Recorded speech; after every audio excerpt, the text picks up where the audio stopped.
కానీ ఈ tank add నుంచి వచ్చింది అంటే మొహమ్మద్ అబ్దుల్ మాజిద్ గారు అమెరికాలో ఉంటారు, వాళ్ళ ఫ్యామిలీ మొత్తం ఇండియా వాళ్ళు అమెరికాలో ఉంటారు.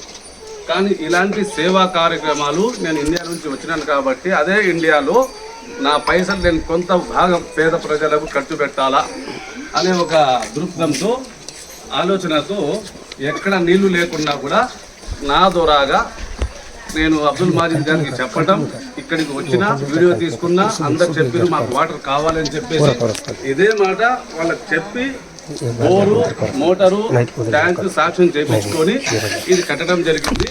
ఈ బజార్లో 60 ఇళ్ళు ఉన్నాయి, అందరికి నీళ్ళ సౌకర్యము చాలా బాగుంటుందని అనుకుని ఆ పని చేసినాము. ఇక్కడ కూడా అందరూ కలిసి చాలా హ్యాపీగా సర్పంచ్ గారిని తీసుకొని రిబ్బన్ కటింగ్ చేయించుకొని నల్లాలు ఓపెన్ చేసి మీకు చెప్పి మేము పోతాం.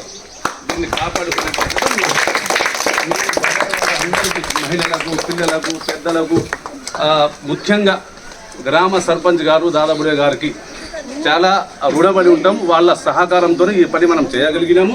ఇంకా ముందు ఇలాంటి ఎన్నో పనులు చేయాలని మేము కోరుకుంటున్నాము. అందరి తరఫున, మీ బజార్ వాళ్ళ అందరి తరఫున మొహమ్మద్ అబ్దుల్ మాజిద్ గారు వాళ్ళ ఫ్యామిలీ అందరికీ మేము రుణపడి ఉంటాము. వాళ్ళ కోసం మేము ప్రార్థన చేస్తాం. हम सब मिलकर उनके लिए दुआ करेंगे खास कर